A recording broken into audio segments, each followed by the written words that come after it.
Assalamualaikum warahmatullahi wabarakatuh. Waalaikumsalam Waalaikumsalam warahmatullahi warahmatullahi wabarakatuh. wabarakatuh. Di sini kami kelompok 2 ingin mempresentasikan hasil dari diskusi kami mengenai analisis deskriptif BK dalam menangani adiksi gadget pada siswa sekolah menengah pertama. Sebelumnya, izinkan kelompok kami untuk memperkenalkan diri terlebih dahulu. Eh, Yang pertama, perkenalkan, nama saya Sekar Gita Rarasati dengan NIM K31240880 dari kelas 1C.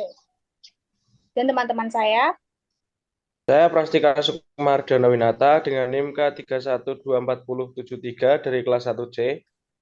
Saya Yoga Aditya Putranto dengan NIM K31240885 dari kelas 1C. Saya Livia Sawang Putri Maharani dengan NIM K31240888 dari kelas 1C. Saya Lubnar Arkendi Ginansyah dengan NIM K31244091 dari kelas 1C. baik, langsung saja untuk penyampaian materi pertama yang akan disampaikan oleh presentator pertama, yaitu Alivia Salma. Tepat dan waktu, saya persilahkan. Baik, untuk materi pertama akan saya sampaikan mengenai pendahuluan yang ada dalam artikel ilmiah ini, yaitu bahwa fenomena perkembangan teknologi ini merupakan suatu hal yang memang berdampak pada kehidupan manusia di Indonesia, bahkan tidak hanya di Indonesia, itu sudah secara global, itu sangat berdampak. Terus perkembangan ini itu mengubah cara manusia dalam bersosialisasi, bekerja, menjalani aktivitas sehari-harinya. Kemudian kalau untuk mahasiswa mungkin merubah cara belajarnya dan lain sebagainya.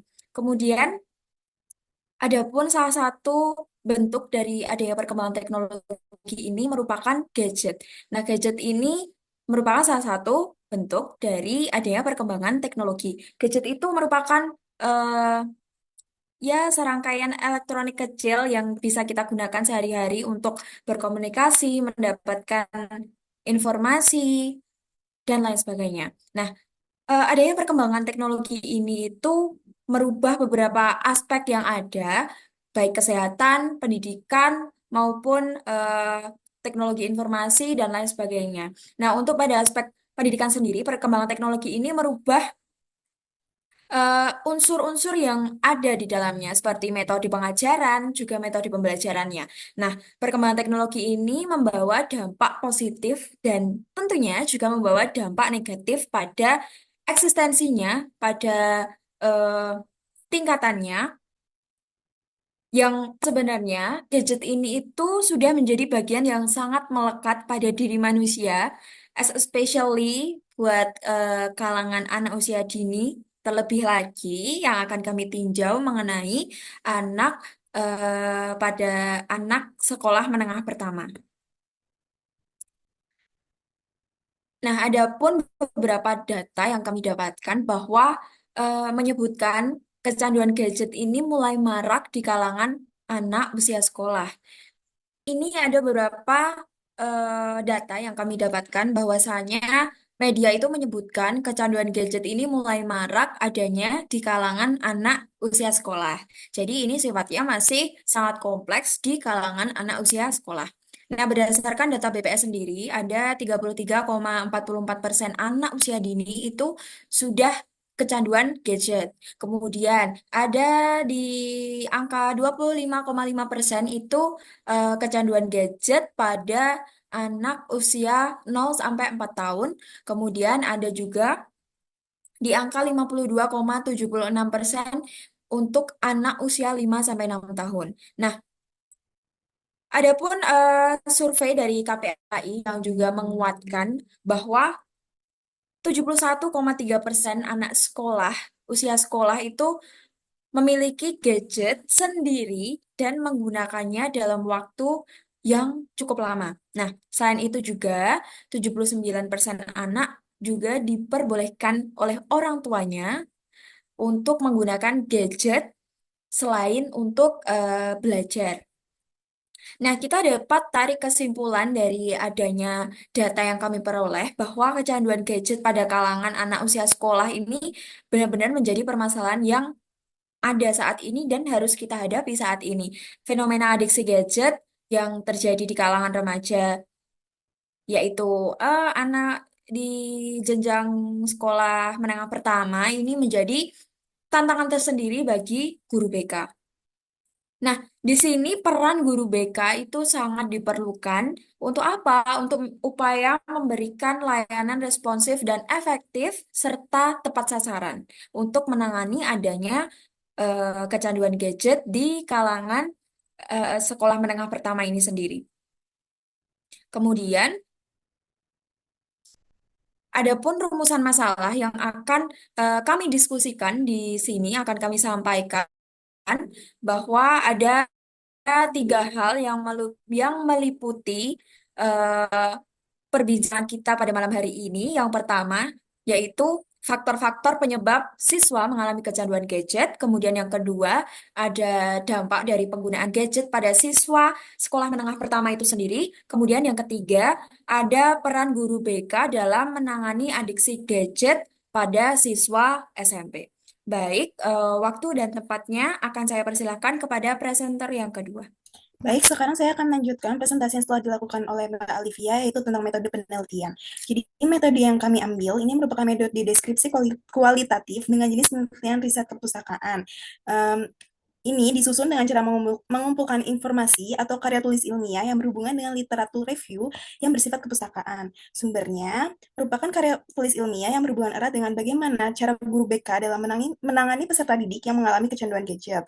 Lalu tujuan dari metode ini yaitu untuk memberikan pemahaman yang baik kepada pembaca tentang tinjauan pustaka yang komprehensif. Jadi selanjutnya saya akan menjelaskan tentang hasil pembahasan.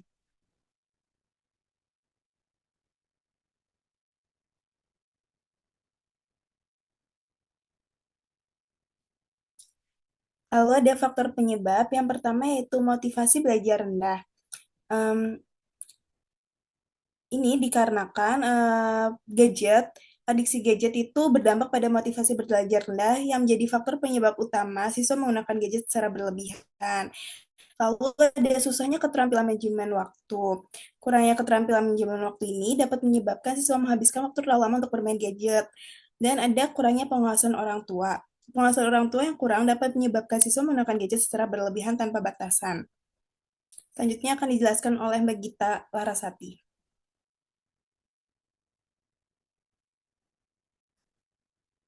Baik, untuk selanjutnya ada dampak negatif dari kecanduan gadget untuk siswa SMP atau sekolah menengah pertama. Untuk aspek yang pertama itu berdampak pada akademik siswa, karena penggunaan gadget yang berlebihan itu justru lebih ke berdampak negatif pada siswa, terutama di perkembangan akademik mereka, seperti penurunan prestasi, penurunan nilai, bahkan penurunan minat dan bakat peserta didik. Selanjutnya, untuk aspek yang kedua ada aspek emosional. Penggunaan gadget yang berlebihan itu juga menyebabkan gangguan-gangguan kepada siswa, terutama di gangguan tidur atau bisa disebut dengan insomnia, karena kebanyakan siswa SMP itu menggunakan gadget untuk bermain sosial media atau game online, itu justru menyebabkan gangguan pada fisik mereka. Terus selanjutnya ada penurunan konsentrasi. Siswa di sekolah juga terkadang tidak memiliki konsentrasi yang fokus untuk proses pembelajaran di sekolah. Mereka hanya memikirkan bermain gadget dan kapan untuk bisa bermain gadget. Jadi penurunan konsentrasi itu juga menjadi dampak negatif bagi siswa yang kecanduan gadget.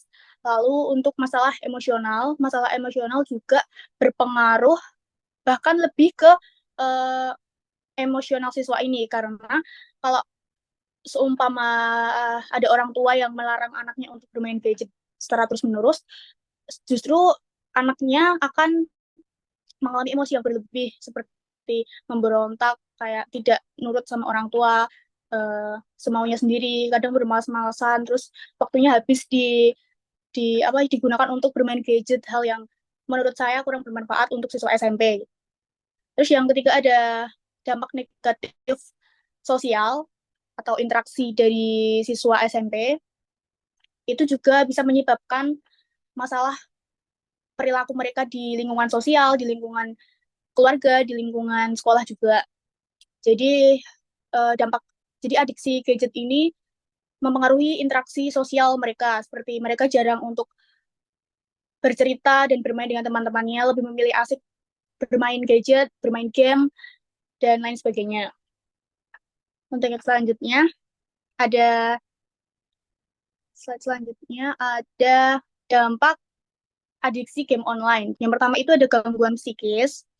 Psikis contohnya kayak tadi kurangnya konsentrasi, terus malas dan sebagainya. Terus selanjutnya yang kedua ada gangguan fisik juga. Jadi dampak dari adiksi game online ini tuh bisa menyebabkan penyakit di mata, kayak contohnya mata cepat lelah gitu kan kalau melihat gadget, dan lebih rasa sering ngantuk kalau seumpama mereka nggak memegang gadget. Jadi mereka menjelaskan penjelasan dari guru itu rasanya terganggu gara-gara mereka matanya udah capek dulu gara-gara tiap malam pasti main game online, dan itu menjadi salah satu gangguan dari fisik mereka. Terus yang ketiga ada penurunan prestasi seperti yang saya jelaskan tadi, penurunan prestasi seperti nilai, minat bakat, maupun di aspek akademik lainnya. Jadi kesimpulannya, kecanduan game online dapat berdampak negatif yang akan mengganggu psikis dan fisik siswa. Terus juga hal ini tuh sering tidak disadari oleh siswa yang telah kecanduan game online, sehingga dapat menyebabkan dampak negatif dan dapat merugikan dirinya sendiri. Untuk materi selanjutnya akan disampaikan oleh presentator yang keempat, yaitu Mas Yoga. Waktu dan tempat, saya persilahkan. Baik, untuk selanjutnya itu ada poin karakteristik adiksi gadget. Jadi ada 4 aspek yang menjadi karakteristik adiksi gadget.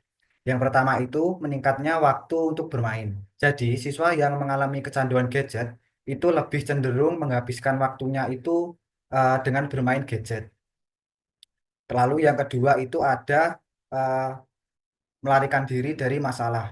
Jadi siswa yang mengalami kecanduan gadget ini cenderung ketika mereka itu mempunyai masalah, mereka itu cenderung lebih mengalihkan masalahnya itu dengan bermain gadget seperti bermain game, bermain media sosial. Terus yang ketiga itu ada gelisah dan marah saat dilarang. Jadi siswa yang mengalami kecanduan gadget ini cenderung ketika mereka eh, dilarang saat bermain gadget, mereka itu cenderung akan mudah marah dan eh, mudah tersinggung. Terus yang kedua itu ada memprioritaskan bermain gadget. Jadi siswa yang mengalami kecanduan gadget, mereka itu akan memilih bermain gadget daripada mereka itu bermain dengan teman-temannya, dan mungkin dengan lingkungan seperti lingkungan keluarga, terus orang-orang terdekat itu mereka itu lebih memprioritaskan bermain gadget. Terus yang selanjutnya itu ada peran guru BK dalam menangani adiksi gadget. Jadi guru BK itu perlu adanya komunikasi kepada siswanya, terutama kepada siswa yang memiliki kecanduan gadget. Guru BK di sini berperan sangat penting dan sangat diperlukan dalam mengarahkan dan membimbing siswanya dalam memberikan edukasi tentang dampak negatif dari penggunaan gadget. Selanjutnya akan disampaikan oleh pemateri berikutnya, yaitu Mas Prastika. Baik, yang selanjutnya ada peran guru BK ini. Menurut kami terdapat 2 cara efektif. Yang pertama itu memberikan pemahaman kepada siswa. Jadi guru BK ini memberikan pemahaman kepada siswa agar siswa itu dapat memahami terhadap dirinya dan lingkungan. Kemudian yang kedua yaitu mengembangkan potensi siswa. Jadi guru BK ini mengembangkan potensi siswa yang sifatnya lebih proaktif dari fungsi-fungsi yang lain. Jadi kesimpulan dari artikel ilmiah ini yaitu kecanduan gadget pada siswa SMP dipengaruhi oleh berbagai faktor, kayak menurunnya motivasi belajar siswa, kemudian kurangnya pengawasan orang tua dan guru, serta kurangnya keterampilan manajemen waktu yang baik. Nah, penelitian ini menegaskan pentingnya motivasi belajar yang tinggi untuk membantu siswa menggunakan gadget secara bijak, serta perlunya pengawasan yang efektif dari orang tua dan guru untuk mencegah penggunaan gadget yang berlebihan. Nah, lingkungan yang mendukung ini juga berperan penting dalam membentuk perilaku penggunaan teknologi yang positif. Dampak negatif dari kecanduan gadget seperti kesulitan tidur, perilakunya yang menjadi tertutup, kemudian resiko cyberbullying. Hal ini itu menunjukkan perhatian yang lebih besar perlu diberikan untuk mengatasi masalah ini. Kemudian peran guru BK ini sangat penting dalam menciptakan lingkungan belajar yang kondusif dan mendukung perkembangan diri siswa. Akan tetapi penelitian ini itu memiliki beberapa keterbatasan, seperti tidak adanya data yang mengamati perubahan perilaku siswa dari waktu ke waktu dan kurangnya variasi dalam latar belakang sosial ekonomi siswa yang diteliti. Meskipun begitu, penelitian ini itu memberikan kontribusi yang penting untuk memahami faktor-faktor yang menyebabkan kecanduan gadget di kalangan siswa, khususnya usia sekolah menengah pertama. Nah, penelitian ini itu juga menekankan pentingnya pendekatan yang lebih menyeluruh untuk mendukung penggunaan teknologi yang sehat. Informasi yang diperoleh dari penelitian ini bisa menjadi dasar untuk mengembangkan program intervensi yang lebih efektif, baik di sekolah maupun di lingkungan rumah. Baik, dari penjelasan-penjelasan yang sudah disampaikan oleh teman-teman saya, dapat disimpulkan bahwa kecanduan gadget pada anak, terutama pada siswa SMP, itu dapat menyebabkan dampak negatif, terutama pada perkembangan akademik, sosial, dan emosional siswa. Dan untuk itu, sangat penting peran orang tua dan guru-guru, terutama guru BK di sekolah, untuk memberikan edukasi kepada siswa-siswanya untuk mengurangi dan mencegah kecanduan gadget yang berlebihan. Untuk itu, saya selaku moderator akan menutup presentasi pada malam hari ini. Saya ucapkan terima kasih kepada presentator yang sudah menyampaikan materi. Cukup sekian. Wassalamualaikum warahmatullahi wabarakatuh. Waalaikumsalam. Waalaikumsalam.